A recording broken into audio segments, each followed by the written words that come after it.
Mejor, peor, bueno, ya veremos. Engranes cilíndricos de liquidar entonces.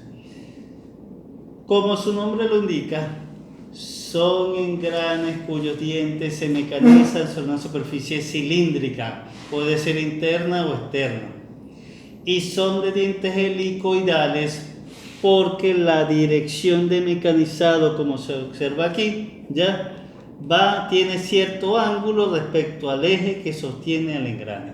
Ya. El mecanizado se realiza en forma helicoidal, es decir, desplazamiento y rotación. Ya, entonces ese movimiento, vamos a decirlo, helicoidal es lo que se obtiene al mecanizar los dientes. Ya, entonces por eso son engranes cilíndricos de dientes helicoidales. ¿Ok? Ventajas. Transmiten carga entre ejes paralelos y cruzados, vamos a decir la primera ventaja. Recuerden que los rectos solamente era para ejes paralelos. En cambio, estos son para ejes paralelos, estos que están aquí abajo, o ejes cruzados, estos que están acá. ¿Ya? El contacto entre los dientes gradual, es decir, no es como en los engranes cilíndricos de dientes rectos, que los dientes se golpean uno con el otro. Aquí no. Por la configuración, el contacto es gradual, poco a poco, no es de un solo golpe, como sucede con los engranes cilíndricos de dientes rectos. Al ser el contacto gradual, por supuesto, trabajas a menor velocidad sin generar tanto ruido. De hecho, vamos a ver si tengo por aquí la maqueta. Cilíndrico recto, cilíndrico helicoidal. Escuchen por favor. Este hace más ruido. En cambio este, ya, si lo escuchan de cerca, casi no hace ruido. Sí, no hace nada. No hace Todo el ruido viene de acá. Exactamente. Ya. Entonces fíjense, ya, a pesar de que lo hago a poca velocidad, fíjense el ruido que hace. Imagínense que girando esto a 1200 RPM. Suena demasiado. Claro que sí. O sea que prácticamente. Es un terremoto prácticamente. O sea, profe, esto entonces es más eficiente que esto. Ya lo veremos. Ya lo veremos.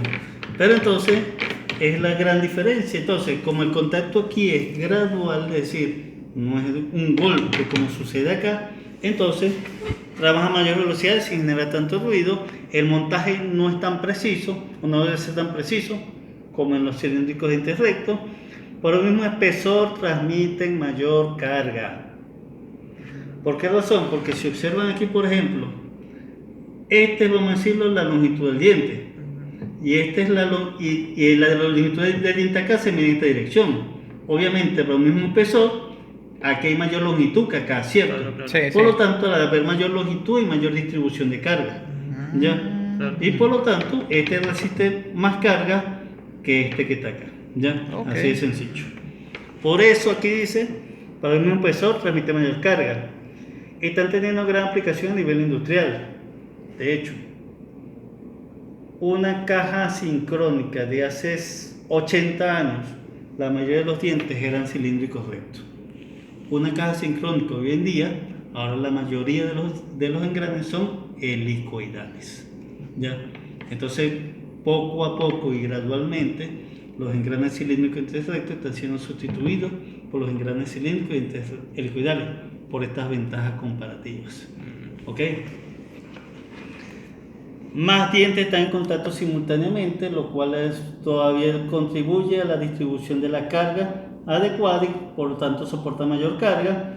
El rebaje causa pocos problemas, la eficiencia es alta y son completamente reversibles en cuanto a giro y conducción. ¿Ya? Entonces, tienen mayores ventajas comparativas comparadas con los engranes cilíndricos de dientes rectos. Ok. Y bueno, aquí se les demuestra lo que es un diente cilíndrico recto, un diente cilíndrico helicoidal. Obviamente F1 es mayor a F2, por lo tanto F2 es capaz de transmitir mayor carga comparado con F1. ¿Ok? Bueno. Desventajas. Son más costosos comparados con los engranes cilíndricos y dientes rectos, es decir, el proceso de mecanizado, ¿ya? Ahí vamos a decir lo que tomar en cuenta, más variables, más condiciones, el cálculo, por supuesto, ¿ya? O sea, el montaje para la fabricación es mucho más complicado que para engranes rectos. Se podría Yo tratar. no sé si ustedes ya vieron el proceso de fabricación, ya, y bueno, a ustedes se les tiene que enseñar allí cómo sería el montaje para mecanicizar un diente recto y cómo sería para un diente liquidar. Ya. Profe, se podría tratar de reducir el costo del material o buscar un material más económico de este tipo de engrane y reducirle el alma, pero fabricarlo así que fabricarlo así, porque así es más eficiente y genera menor ruido. Bueno, Podría ser, ¿verdad? en realidad, este es más eficiente. ¿Verdad? Sí, mientras que esto tiene una eficiencia del 98%, esto tiene una eficiencia del 96%. Ya, claro, ustedes dirán, no es mucha la diferencia, pero ya, Sí, sí. en cuanto a costo, a la larga sí tiende a ser más costoso. Claro, claro. Ok, entonces son más costosos, el cálculo es más complicado, son más difíciles de fabricar, se genera un empuje o carga axial por la orientación inclinada de los dientes. Esto es lo malo de esto. Aquí había una carga tangencial y una carga radial, que era la carga parásita, la carga radial. Pero aquí se genera carga tangencial, carga radial y carga axial. Ya dos cargas parásitas ahora, la radial y la axial. ¿Ok? Por lo tanto, y de hecho, por eso es que, vamos a decirlo, se tiende a ser menos eficiente. Ya, hay mayores cargas parásitas en ese caso. Entonces, la eficiencia es ligeramente más baja que los engranes rectos, porque depende de la carga normal total sobre el diente. Y el contacto es una combinación entre rodadura y deslizamiento.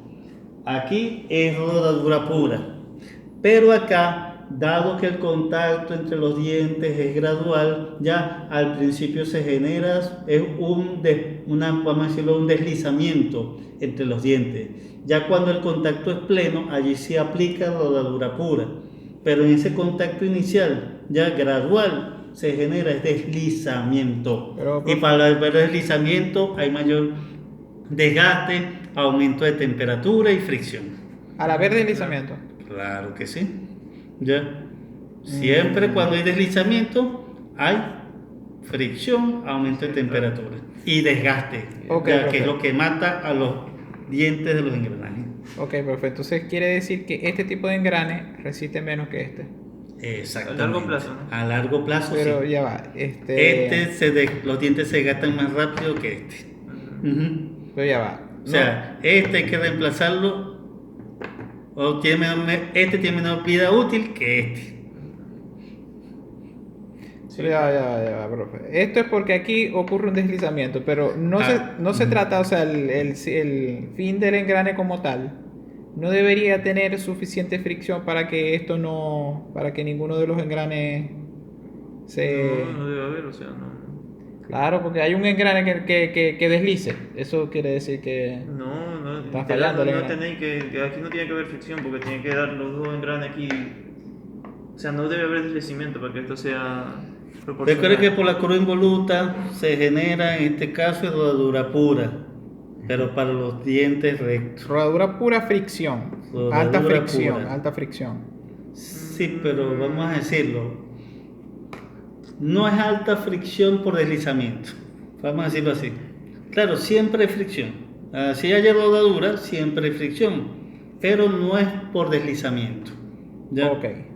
Okay. El fenómeno que ocurre. El fenómeno que ocurre. O sea, pero aquí sí hay deslizamiento.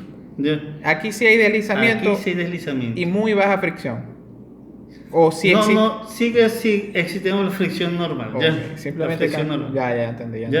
Entendí Pero por qué. aquí hay deslizamiento y aquí no lo hay. ¿Ok? O al menos aquí lo hay al principio, en el contacto. Aquí no lo hay ni al principio ni al final. Si aquí existiese, eso es lo que quiero saber, si aquí existiese un deslizamiento, el engrane falla, el engranaje falla. Sí, los dientes fallan. ¿Ya? Ok, si aquí existiera fricción, ¿qué ocurre? También falla. Okay. Rodadura pura, pues. Ok, no, ya va. Vamos a decirlo así. Ok, por la forma en que se hace el contacto se genera siempre deslizamiento. Ok. Deslizamiento. Ya habíamos dicho que el deslizamiento no es deseable porque genera fricción, temperatura y desgaste. ¿Ya? Entonces, esto no se puede evitar acá. ¿ok? Ok. No se puede evitar. Siempre al inicio del contacto hay deslizamiento y después pasa a rodadura pura. En cambio aquí no sucede eso. Aquí del principio al fin del contacto siempre es rodadura pura. Ok. ¿Ya? Sí. ¿Ok? Entonces esa fricción inicial, ese deslizamiento inicial es lo que origina el menor tiempo de vida útil en estos tipos de engranaje. Ya. ¿Ya? Ok. Entonces esto es lo que mata, vamos a decirlo, estos tipos de engranaje. Hay deslizamiento y rodadura. Por lo tanto, hay un desgaste prematuro en los dientes de los engranes. Para este tipo de engranaje. Ok. Parámetros geométricos. Ok. Como los engranes cilíndricos helicoidales son una evolución de los engranes cilíndricos y dientes rectos, cuando hubo esa evolución, por supuesto, algunos parámetros cambiaron, pero otros permanecieron constantes. Ya, dado entonces esa, vamos a decirlo, observación, aquí solo se van a mostrar los parámetros geométricos nuevos relacionados con los engranes cilíndricos y dientes liquidales. Los que no aparezcan acá se definen y calculan igual que los engranes cilíndricos de dientes rectos. Ya, así que aquí no me van a decir, profesor, yo no puedo calcular este parámetro porque no estaba en la tabla. Ah, pero si no está ahí, quiere decir que se calcula igual que gran cilíndrico y dientes rectos. Ya, y en gran cilíndrico y dientes rectos vimos todos los parámetros. Así que no tienen ninguna excusa. Profe, para finalidades de cálculo, Ujú. da igual si trabajamos con un helicoidal o con uno recto. Con algunos cálculos específicos yo simplemente. Sí, para algunos cálculos específicos. Ok. Entre las variables nuevas, por ejemplo, tenemos el ángulo de hélice. ¿Qué es el ángulo de hélice? Simplemente el ángulo que forma la dirección de mecanizado del diente respecto al eje de rotación. ¿Ok? Ya. Por supuesto, ese ángulo de hélice tiene formación a izquierda o formación a derecha. Como lo vimos en elementos roscados. Rosca izquierda, rosca derecha. Bueno, Ok. lo mismo sucede acá.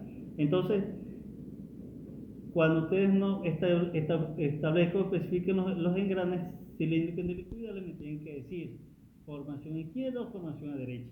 Importante. ¿Ok? Recuerden por favor, formación izquierda, ¿ya? Es una cosa, formación a derecha, otra cosa. Listo. Para ejes paralelos, ¿qué sucede? Que los ángulos de hélice tienen la misma magnitud, pero sentido contrario. O simplemente un engrane con formación izquierda y el otro engrane debe ser con formación a derecha. Para ejes paralelos. Eso siempre se cumple así. ¿Ok? Si yo quiero montar ejes paralelos en engranes cilíndricos y helicoidales, uno debe ser con formación izquierda, por ejemplo, y el otro con formación a derecha, o viceversa. ¿Ya? Mientras que para ejes cruzados, el ángulo de hélice tiene la misma magnitud y dirección. Es decir, ambos son con formación a derecha o ambos pueden ser con formación a izquierda. Eso es para ejes cruzados. ¿Ya? Entonces tomen en cuenta esto a la hora de establecer lo que son las formaciones. ¿Ya? A izquierda y a derecha. Y recuerden por favor, esto se hace igual que para los elementos buscados. Es decir, eje vertical, eje colocado en forma vertical.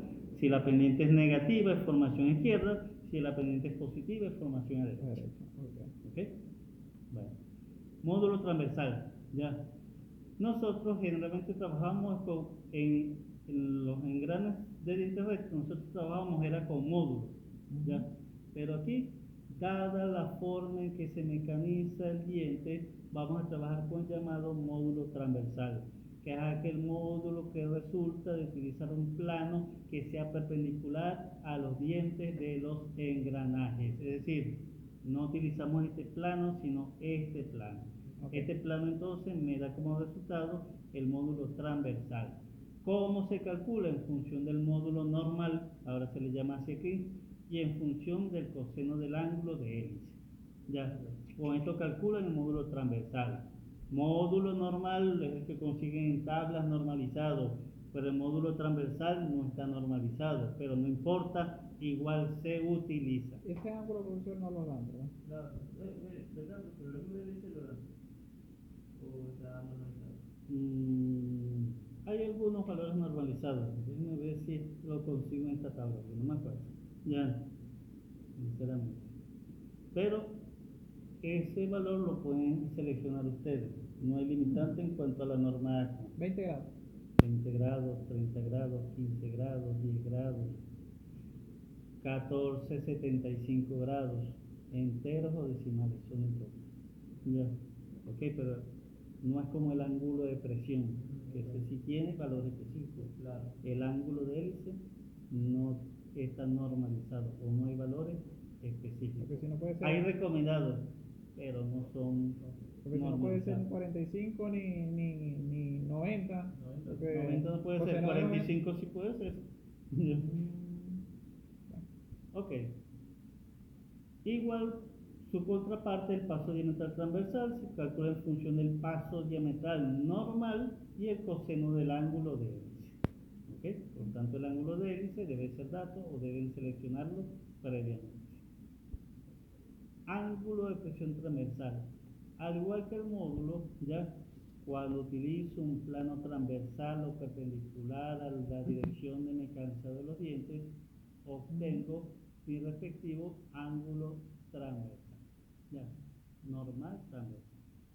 Ese ángulo de presión transversal se calcula en función del ángulo de presión normal y en función del ángulo de hélice. En Ya. radianes. En radianes o grados, dependiendo de la unidad que se requiera. ¿Ok? Lo cierto es, bueno, esto lo necesitan para otros cálculos posteriores. ¿Ok? Ok. Ya, entonces ya no necesitan el ángulo de presión normal para algunos cálculos, sino el ángulo de presión normal. Igual, en algunos cálculos no utilizan el módulo normal, sino el módulo transversal o el paso diametral transversal. ¿Ya? Entonces aquí se les da cómo calcular esas variables que necesitan. Bueno, diámetro de paso y diámetro de base. Recuerden, por favor, tenemos los diámetros de los engranajes. Para los helicoidales también aparece de esta manera y de la misma forma, solamente que el diámetro de paso se calcula es con el módulo transversal. Ok. ¿Ya? Y el diámetro de base se calcula con el ángulo de presión transversal. Entonces, claro. esos dos diámetros son los que cambian acá. Los otros dos se calculan igual que para engranes cilíndricos de diente recto. ¿Y ese ángulo de presión transversal, profe? ¿Cómo calcularlo? Lo calculan como lo vimos en la ecuación anterior. Aquí está. Ok. ¿Ya? ¿Pero qué deben tener? Sí, El pero- ángulo de presión pero- normal, 20 pero grados, eso tiene que y ser- el ángulo de hélice que ya es o dato o ustedes lo seleccionan. Ok, pero ese tendría que ser en la misma unidad, ¿verdad? Todo en la misma unidad, para que se pueda Sí, trabajar. claro que sí, claro que sí. Ok. Y recuerden, el módulo transversal o paso diametral transversal, dependiendo del sistema con el que estén trabajando. ¿Ok? Bueno. Número de dientes. El número de dientes se calcula también con el módulo transversal. Ya, aquí no hay, vamos a decirlo, otro cambio. O con el paso diametral transversal. Ok. Ok. En cilíndricos de dientes rectos había un solo paso circular, ¿ya? Pero aquí en helicoidales aparecen 3 pasos circulares: paso circular transversal, paso circular normal y paso circular axial, dependiendo, por supuesto, en qué dirección voy a hacer la medición de ese paso circular. ¿Ok? El transversal se calcula con esta ecuación en función del módulo del paso de este transversal. El normal se calcula con esta ecuación en función del ángulo de hélice y del paso circular transversal previamente calculado. Y el axial se calcula en función de estos, vamos a decirlo, en función del paso circular transversal y del ángulo de hélice. ¿Ya? Entonces, igual, Ok. 3, vamos a decirlo, pasos circulares ahora se calculan. En cilíndricos rectos era solo uno, paso circular normal, pero aquí ahora es transversal, normal y Y axial. axial. Ancho de cara, recuerden, es la longitud que tiene el diente en la dirección de mecanizado. Y por favor, no lo confundan con los engranes cilíndricos de diente recto. Ya, el ancho de cara para un recto sería este. Para un helicoidal sería toda esta longitud. Este sería el ancho de cara para el helicoidal y este sería el ancho de cara para el recto. ¿Ok? ¿Y cómo se calcula con esta ecuación? 2 mayor o igual a 2 veces el paso circular axial. Ya, por eso lo necesitaban anteriormente. Bien. ¿Ok? Entonces, perfecto.